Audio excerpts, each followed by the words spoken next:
नाम की प्यारी सी लड़की थी। वह बेहद ही सुंदर गांव में रहती थी। उसका गांव एक पहाड़ी जगह पर स्थित था। रीना के गांव के आसपास बहुत हरियाली थी। रीना के गांव के लोग ज्यादातर खेती करते थे और साथ में पशु भी पालते थे।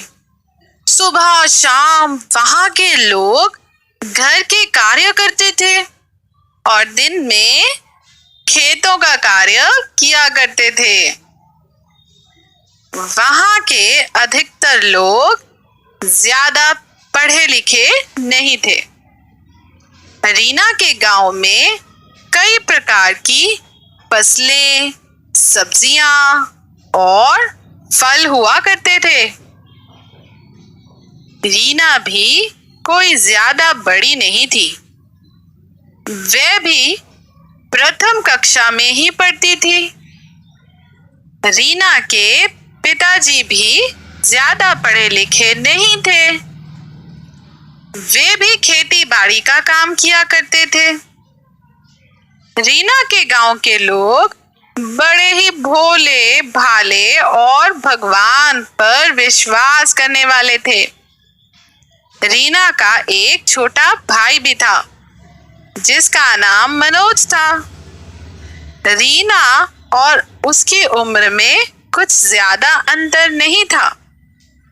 वो रीना से केवल 2 ही साल छोटा था। रीना काफी शांत और समझदार लड़की थी, जबकि उसके भाई का व्यवहार काफी अलग था। मनोज काफी शरारती था। दोनों भाई बहन साथ में खेलते रहते थे। कभी पिताजी के साथ खेत चले जाते थे और वहां खेलते रहते थे। रीना कई बार घर के कामों में अपनी माताजी की मदद भी करती थी। रीना के खेतों में आम के पेड़ हुआ करते थे। एक बार रीना अपने भाई मनोज और पिताजी के साथ खेत गई। उस समय आम के पेड़ पर काफी आम लगे हुए थे। तभी रीना को पेड़ पर एक आम दिखाई दिया।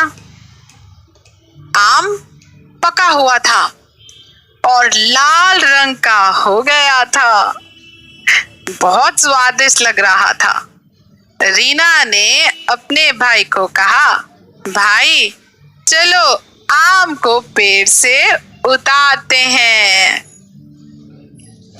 तभी रीना ने देखा कि एक कौवा दूसरे पेड़ पर बैठकर आम को देख रहा है।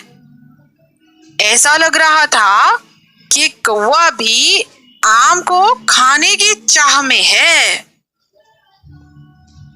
तभी उसके भाई को एक तरकीब सूझी। उसने आसपास से पत्थर इकट्ठे किए और रीना को कहा, हम इस आम को पत्थरों की मदद से उतारते हैं। जैसे ही मनोज ने आम को पत्थर मारा, निशाना चूक गया और पत्थर पास में ही मधुमक्खियों के छत्ते को जा लगा। जैसे ही मनोज ने दूसरा पत्थर मारा, आम टहनी से टूट गया और कौवा जैसे ही आम की तरफ झपटा, कौवे के ऊपर मधुमक्खियों ने हमला कर दिया। कौवे से तो आम बच गया, मगर एक घोंसले पर आकर अटक गया। रीना और मनोज दोनों परेशान हो गए, क्योंकि उनको लग रहा था कि शायद अब आम उनको नहीं मिलेगा। वैसे ही गिलहरियों का झुंड पेड़ पर घूम रहा था। उसमें एक गिलहरी ने आम को घोंसले से उठाया। वैसे ही दूसरी गिलहरियां आम छीनने में लगी। उनकी आपस की लड़ाई में आम नीचे गिर गया। आम आकर रीना के पिताजी, जो पेड़ के नीचे बैठकर विश्राम कर रहे थे, उनकी पगड़ी पर आ गिरा। जैसे ही आम पगड़ी पर गिरा, रीना और मनोज दोनों बड़े खुश हो गए। वैसे ही कौवा कहीं से दोबारा आकर झपटने लगा। इससे पहले कौवा आम को उठा पाता, रीना ने आकर आम को उठा लिया। रीना के हाथ में आम आते ही कौवा और गिलहरियां काफी उदास हो गई। इसके बाद रीना ने अपने भाई मनोज के पास जाकर उसकी तारीफ की। मनोज काफी खुश हो गया।